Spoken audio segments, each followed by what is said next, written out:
Hola a todas y todos, bienvenidos, bienvenidas. Mi nombre es Fabrizio Lorusso. Esta es la colaboración semanal para el canal del amigo Jesús Escobar y que tiene que ver con las principales acciones y medidas enviadas, de hecho, el jueves 27 al Congreso de la Unión por parte de la presidenta Claudia Sheinbaum en materia de desaparición y búsqueda de personas.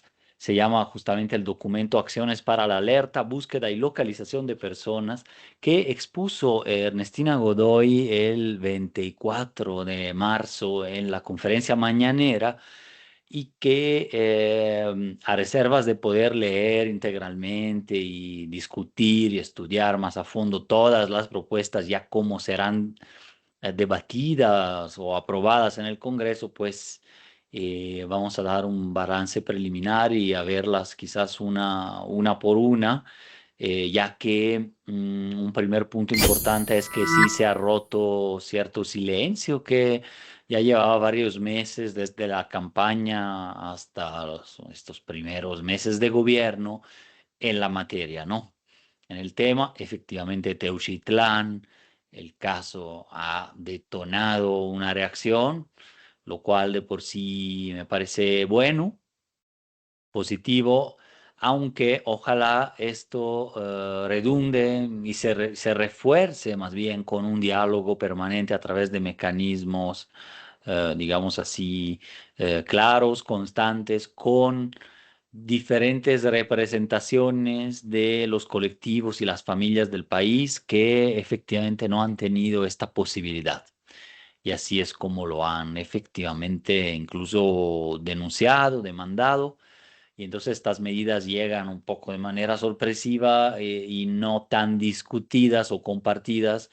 Recordemos que en cualquier política pública la legitimidad y la operatividad también surge de procesos participativos, ¿no? Entonces, eh, hay una urgencia de ciertas medidas que se aprecia y por otro lado, se auspicia, ¿no? Pues, a varios comunicados de familiares de personas desaparecidas, invitan justamente, digamos, de ahora en adelante en establecer un diálogo mucho más concreto, mucho más como una hoja de ruta, más que ya un cierre de medidas y reformas en esta ocasión, como que ya para todo el sexenio, porque realmente tanto las áreas de oportunidad y mejora en estas propuestas, ahorita me voy a basar en el documento que presentó la consejera jurídica justo el día 24 en la mañanera, pero tanto las áreas de oportunidad como nuevas posibilidades, ¿no? Propuestas novedosas o em, reforzar algunas que ya estaban, sí están ahí, están en la agenda y no están incluidas, ¿no? Entonces, voy a compartir pantalla en el sentido de que me permito que veamos primero esta que simplemente nos dice que las principales reformas tienen que ver con la Ley General de Población y la Ley General en materia de desaparición forzada cometida por particulares y del Sistema Nacional de Búsqueda. Esto como para evidenciar que sí son las dos principales leyes involucradas. Y aquí podemos ver, leer las principales acciones. Ha circulado también de alguna manera un documento más completo que proyectó justamente la consejera jurídica Ernestina este día y que vamos a ver ahora como resumen, ¿no? A reservas también de que se puedan leer ya las iniciativas concretas que van a salir en estos días y el tiempo de analizarlas para tener un balance todavía más preciso, ¿no? Se crea la plataforma única de identidad, ¿no? Primeramente decir que me parece que tienen que ver todas las medidas en sí como categorías generales. Uno, con registros, bases de datos, cruce de información, la parte tecnológica, pero que también tiene que ver con la parte humana del trabajo de las fiscalías en registrar datos. Dos, tiene que ver con instituciones directamente, comisión de búsqueda, comisión de víctimas, fiscalías, entre otras. Tres, tiene que ver con penas y sanciones. Cuatro, con ciertas reglas y protocolos también, ¿no?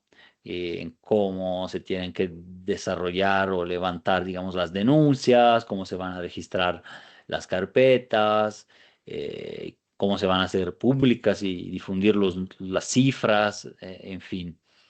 Entonces, la primera, se crea la plataforma única de identidad, ¿no? Esto básicamente implica que se trate de cumplir algo que ha sido difícil cumplir desde 1990, si mal no recuerdo, el CURP como documento de identidad nacional de las personas, ¿no? Que existen en otros países, ya con datos demográficos, biométricos y fotografía. Esto había sido señalado en efecto, puede potenciar la búsqueda de personas desaparecidas para cruzar bases de datos y tener una nacional más confiable, más amplia, más que el INE, ¿no? Que actualmente es un poco lo que se usa en sustitución de una identificación oficial, pero que no cubre efectivamente extranjeros, de repente residentes mexicanos, pero en Estados Unidos, niños, niñas y adolescentes, que además son entre una buena parte de las personas desaparecidas, sobre todo en el caso de mujeres, son incluso menores de edad, ¿no? Una parte. Todo en tiempo real en esta plataforma única de identificación deberá de cotejarse y poderse cotejar por parte de autoridades, claro, que pueden tener acceso a esos datos, no así la población en general, que pues eso sería una violación de la privacidad. He leído, claro, de críticas también sobre la propia implementación de un CURP de ese tipo potenciado como documento de identidad. En otros países sí hay ese acceso de la autoridad, de partes del gobierno, efectivamente a todos estos datos biométricos, incluso a través de aplicaciones de celular que te permiten utilizar cualquier servicio de la administración pública. Entonces, bueno, ahí dejo la cuestión de la privacidad, de los datos. Claro que hay que tener un manejo lo más atento posible y sí, siempre hay esa suspicacia, ¿no? De la venta, incluso de la información o la corrupción relacionada con esto.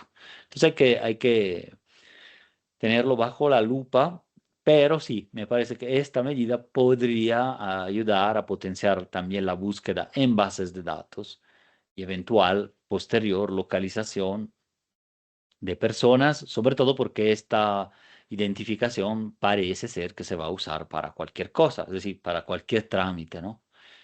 Entonces, esa capacidad de consultas en tiempo real ya ha subido toda la información a esa plataforma única de identidad, debería ser como que la propuesta novedosa en este sentido.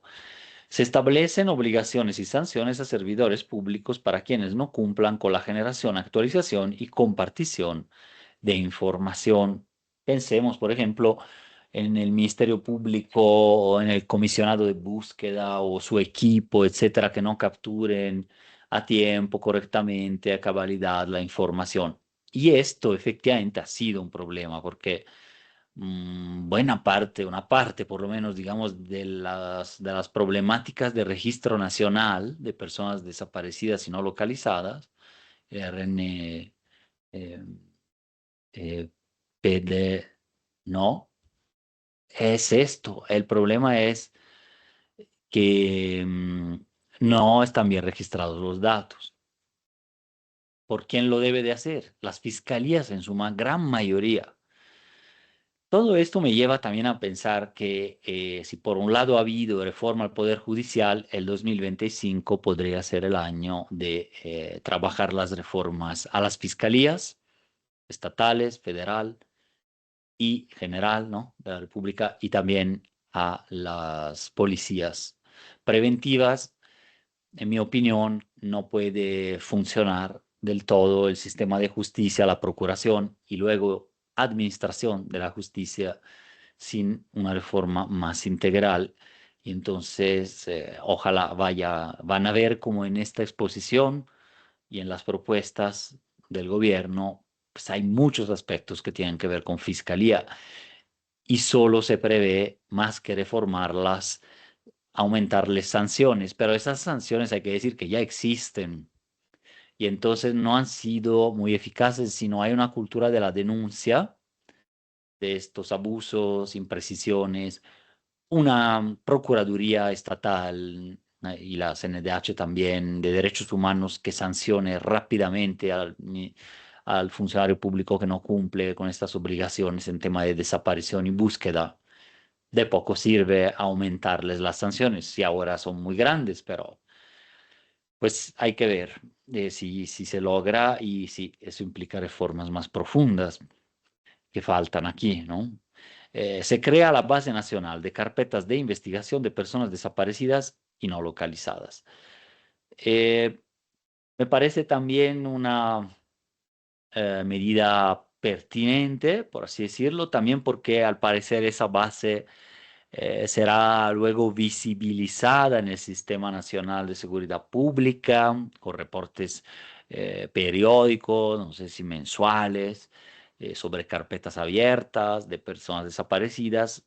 Y sin embargo, ahí lo que falta leer, ver, reforzar eventualmente sería el seguimiento de esas carpetas, que se pueda tener una manera pública de seguimiento y reporte. A lo mejor, claro, anonimizada la información, pero en términos estadísticos y temporales, conocer cuándo, cómo, dónde, por parte de quiénes se han dado seguimiento a esas carpetas, se han judicializado, se ha llegado a sentencia condenatoria o no, y por qué tipo de delitos relacionados con la ausencia, desaparición de una persona, ¿no? La otra dice,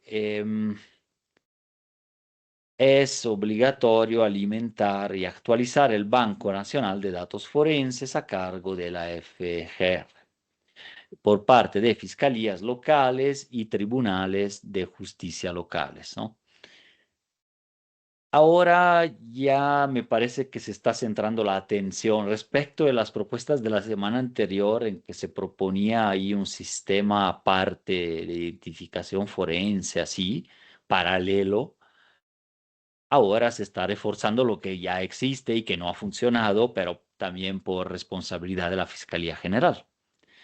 O sea, ese Banco Nacional de Datos Forense ahora va a contener efectivamente un montón de información útil, cuestionarios ante-mortem, post-mortem, datos sociodemográficos y sobre todo los bancos de datos de ADN de personas desaparecidas, de sus familiares que los buscan, pero por el otro lado, para poderlo cotejar, el ADN de todos los restos humanos hallados en campo, en fosas, y que haya el de fosas comunes también, de los panteones, de panteones ministeriales de fiscalías, de cementerios, etcétera.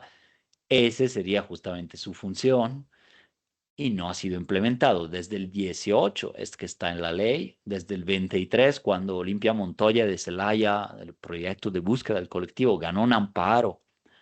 Obligaron a la fiscalía a hacerlo, pero parece ser que no está integrado a nivel nacional y solo algunos de sus módulos tiene funcionalidad y no todos. Entonces, bueno, qué bueno que se modifique la ley o que se visibilice, pero eso es visibilizar una falla y a ver si también, entonces queda en entredicho si se va a poder sanar. Pero bueno, se supone que esto ya va a ser parte de un sistema más integrado, digital y de empuje legal para que funcione. Entonces, la esperanza es que sí, porque también ahí hay un área de oportunidad importante, ¿no? Se obliga a las fiscalías estatales a fortalecer sus capacidades para tareas de búsqueda e investigación. También esto está, por eso habría que pensar en una reforma más profunda de raíz de todo este sistema de procuración de justicia, más allá de la pseudo autonomía que se les dio en 2019, en donde muchas pasaron de procuradurías a fiscalías y se les dio efectivamente un proceso de elección del fiscal, la fiscal en cada estado más eh, compartido, independiente, entre poderes del estado, el ejecutivo y el legislativo, pero no necesariamente autónomo en este sentido. de la operatividad de la fiscalía o de los intereses a los que han respondido en los estados, ¿no? Entonces, capacitar más, formar, implica también más recursos. Acá viene un punto, por ejemplo, en Guanajuato, que es una fiscalía muy poderosa, creo que es la tercera del país en términos de recursos. Sin embargo, la rotación de MPs, ministerios públicos, encargados de los casos de desaparición y su joven edad a veces, pero también la saturación que tienen de número de carpetas han sido problemas endémicos, señalados por las familias que se traducen a veces en malos tratos, pero sobre todo en un escaso seguimiento de los casos, a veces hasta imposible de forma estructural por el contexto y el número de casos. Bueno, eso más que hay que ver cómo se les obliga a hacerlo y que no sea solo de fachada.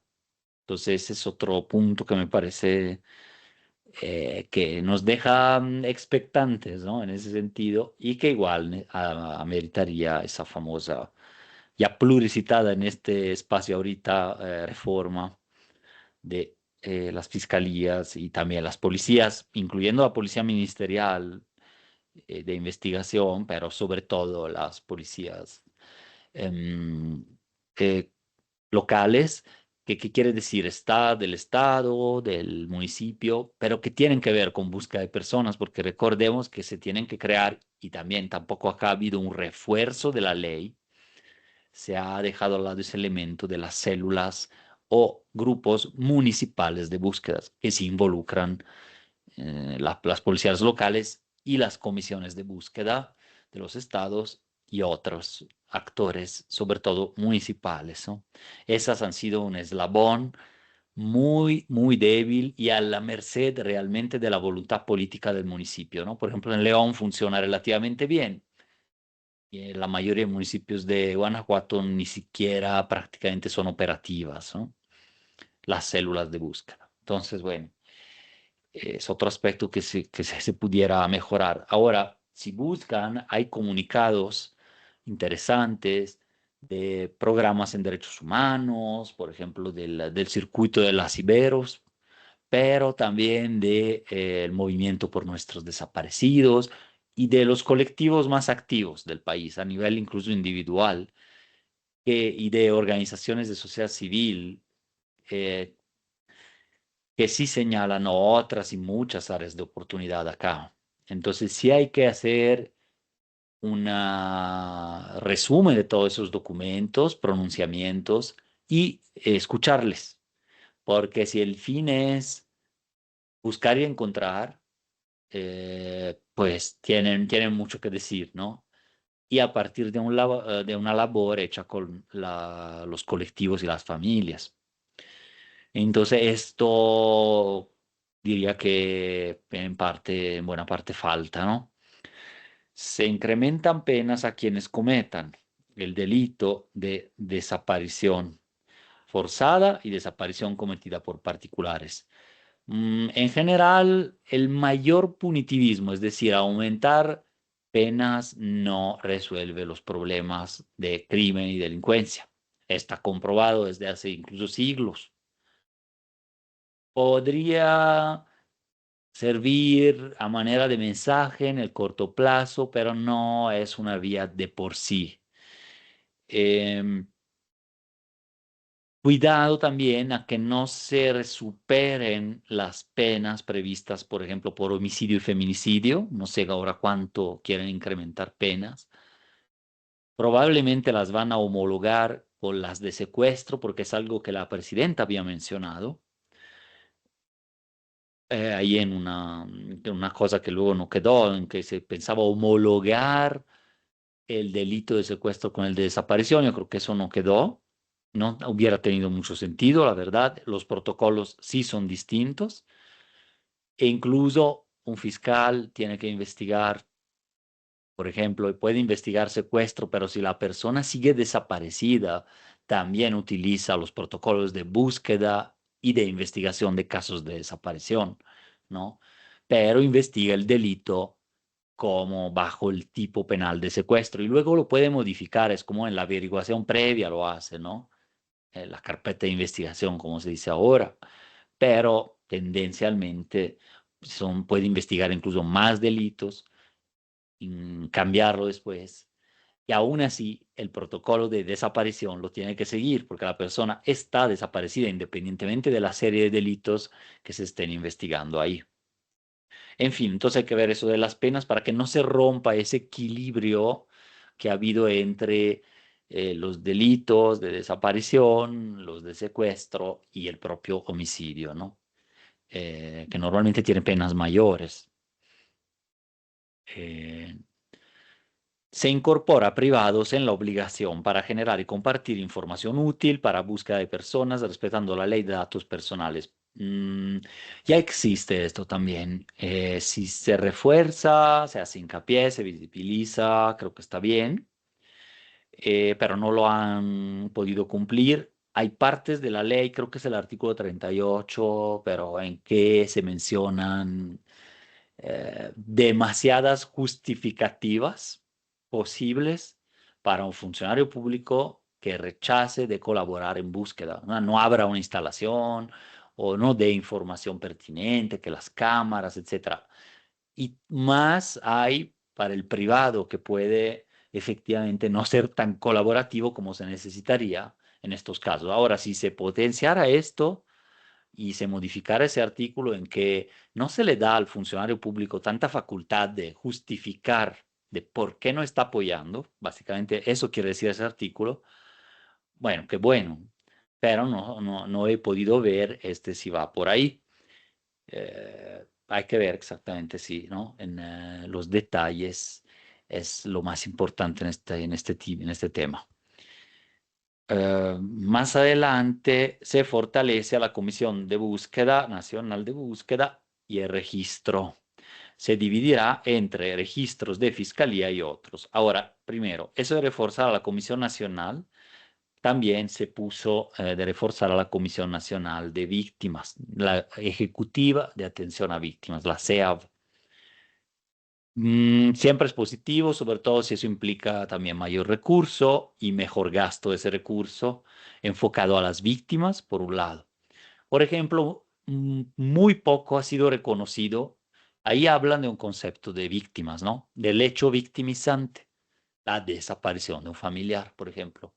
No se reconocen muchísimos efectos no colaterales, centrales en la salud de las personas cuando son afectadas con enfermedades degenerativas, crónicas, dentales, el cáncer, etcétera. Las mamás, ¿no? Las buscadoras.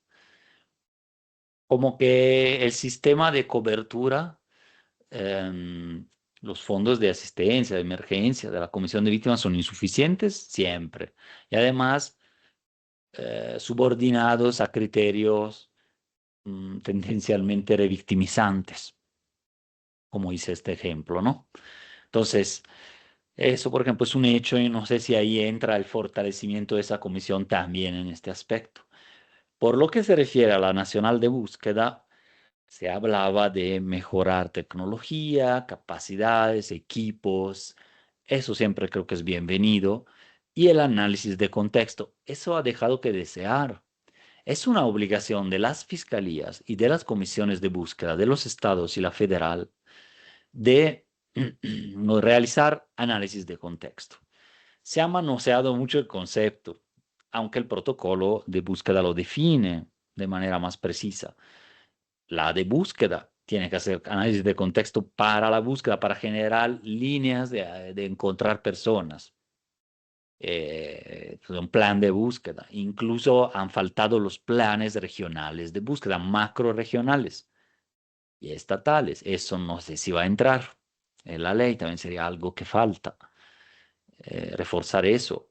Pero bueno, en análisis de contexto ha dejado que desear, no se ha hecho ese trabajo fino de contextos, microcontextos locales. Por ejemplo, aquí La zona metropolitana de León es un microcontexto, es diferente de Pénjamo, que es fronteriza con Michoacán, y aquí es fronteriza con Jalisco. Entonces está muy cercana a esas situaciones que hemos visto en los Altos, en Lagos de Moreno, e incluso en Teuchitlán, Tala, Guadalajara, ¿no?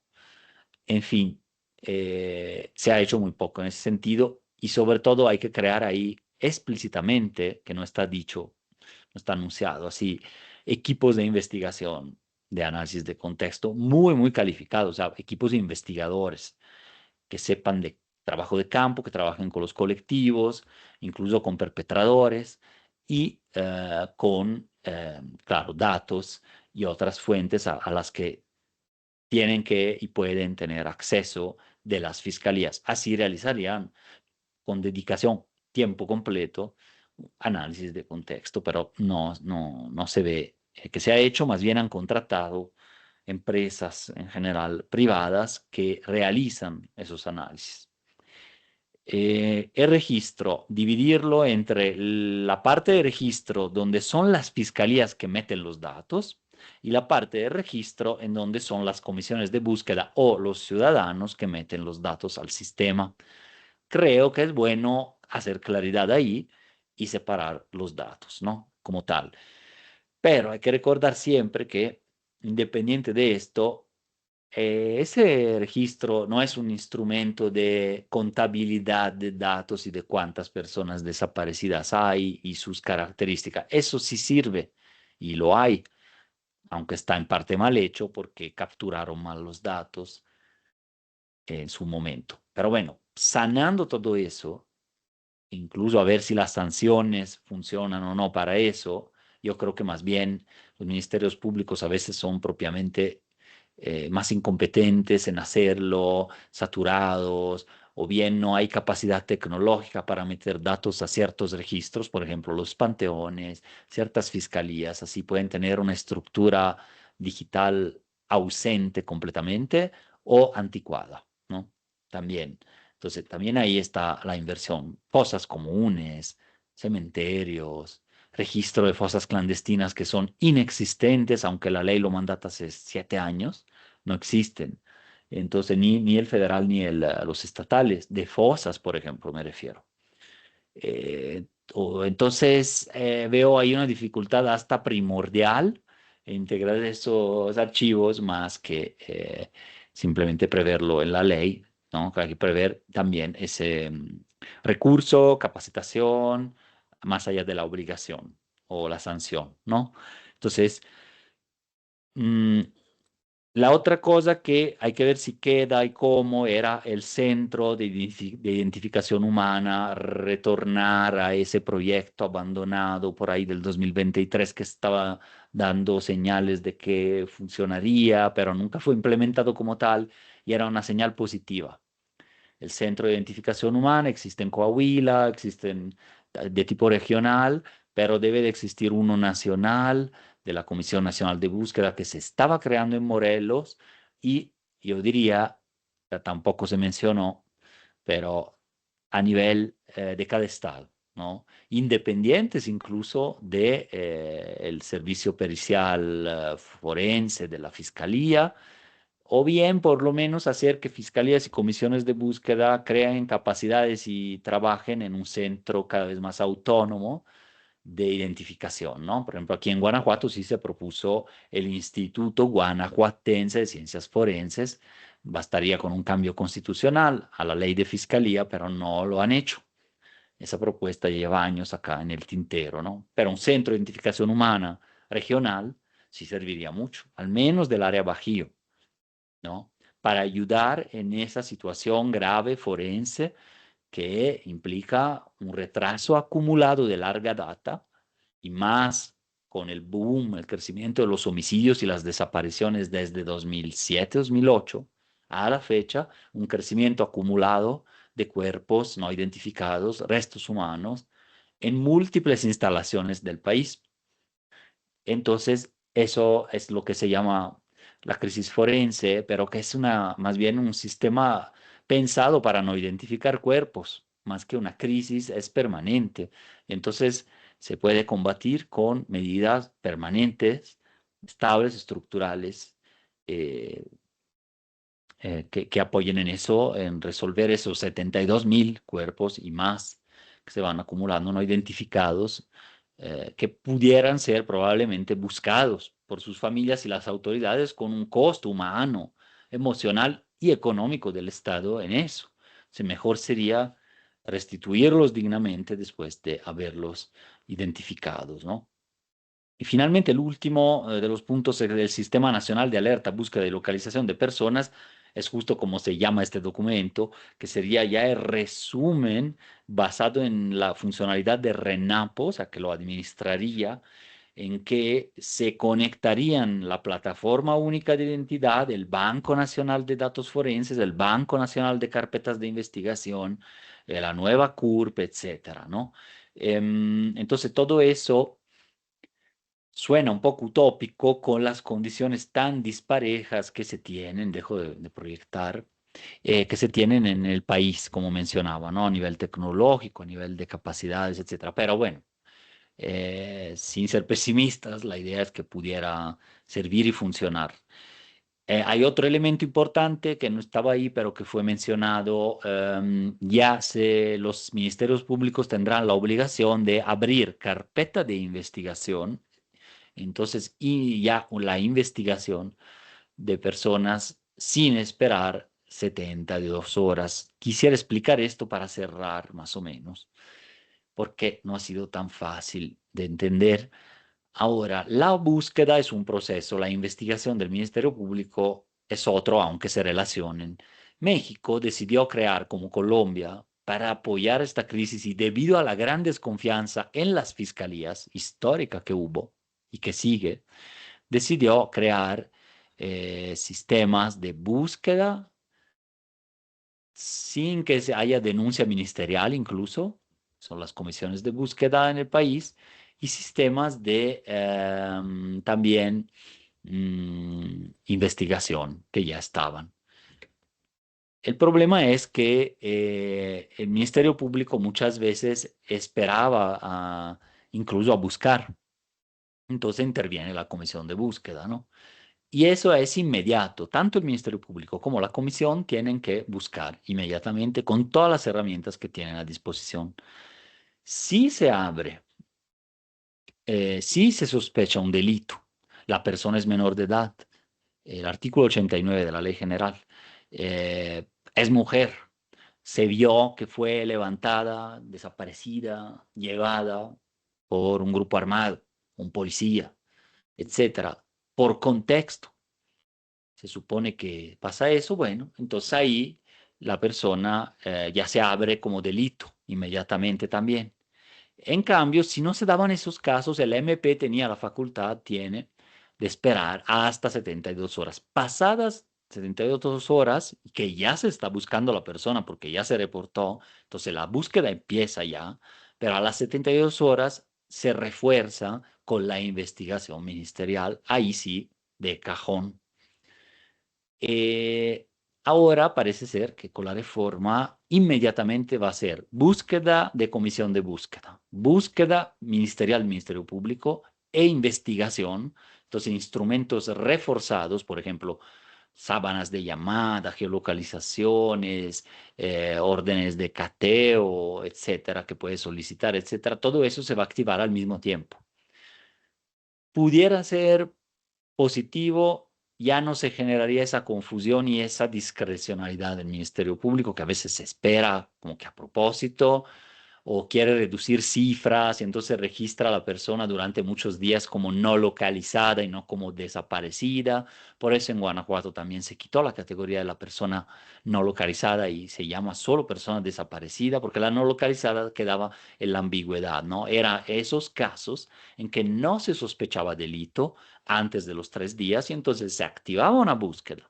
Pero como la persona no había probablemente sufrido ningún delito, según la valoración del Ministerio Público, de la familia, etcétera, y por contexto no se daban, bueno, entonces podía esperar en abrir carpeta. Si no aparece, a los 3 días habría una carpeta de investigación. Ahora se va a quitar y va todo inmediato. El único riesgo que yo le veo que se planteaba en la discusión de la ley aquí en Guanajuato también, que ya pasa esto, sí es positivo, me parece, pero sin esa reforma de fiscalías, capacitación, recursos, menor rotación y más capacitación de los MPs y de los agentes que tendrían que ir a campo, luego abre la búsqueda, pero no buscan, se abre oficialmente, pero no.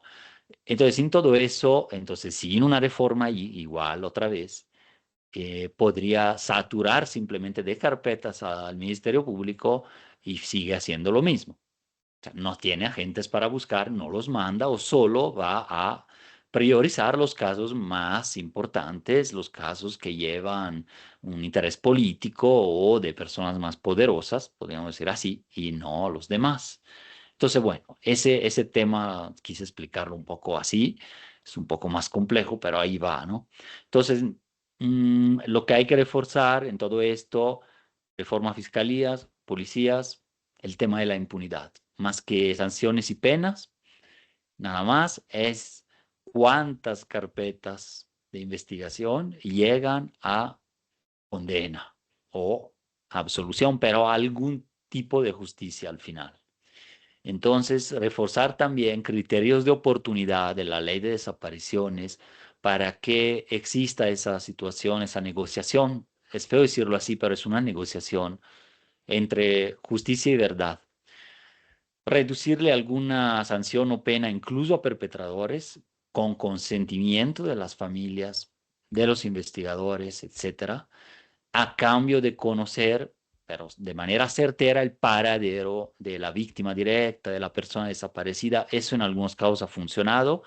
Existe en la Ley General ese criterio de oportunidad, pero habría que ver cómo ha funcionado, hacer un balance real de eso. Me parece que muy poco y eventualmente reforzarlo, porque ese es un principio también de eso que se llama la justicia transicional. Hay momentos en que se puede trabajar, negociar en tema del delito de desaparición a favor de poder encontrar a la persona y ojalá a lo mejor con vida, ¿no? El criterio de oportunidad funciona un poco mejor así a veces, cuando la persona está todavía con vida, alguien dice, da ayuda a dar con ese paradero, siendo responsable de eso, y entonces se le descuenta, se le da ciertos beneficios. Pero incluso para algunas familias podrían, quizás, y eso se lo preguntaríamos, y debe ser un diálogo efectivamente nacional, podrían aceptar incluso en casos de que ya la persona esté sin vida, pero el perpetrador ayuda a dar con el paradero, ¿no? Otro tema que quedó fuera, protección, seguridad. El mecanismo federal de protección de personas buscadoras no existe. Existe el de periodistas y el de derechos humanos, de defensores, y las buscadoras entran ahí de vez en cuando, un poco con esa discrecionalidad del mecanismo, con pocos recursos y mecanismos no del todo efectivos, sobre todo para sacarla de situaciones de urgencia y riesgo inminente en el mero momento. Entonces, personas de colectivos expuestas en búsqueda, etcétera, necesitan eso y ahí no está ampliado ese derecho que no lo es, porque no se transforma ni en un derecho. Y queda de ver y falta, y aquí termino, dos cosas más. El Plan Nacional de Exhumaciones que debe estar a cargo del FGR es importantísimo para que todos los cuerpos que están en fosas comunes, muchas veces abandonados ahí, puedan rastrearse e incluirse en ese Banco Nacional de Datos Forenses y buscar personas también ahí. Y los sistemas nacional de búsqueda y el sistema nacional de víctimas, que son esas reuniones entre todas las autoridades que contribuyen al tema, ¿no?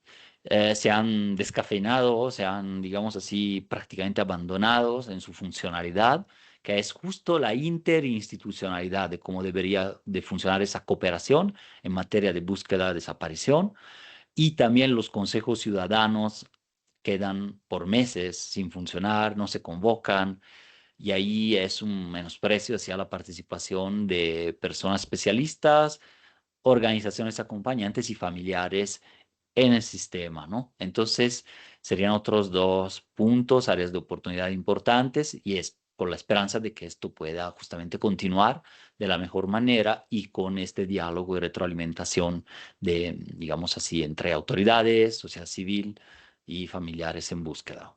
Un abrazo y un saludo a todas y todas. Nos vemos a la siguiente.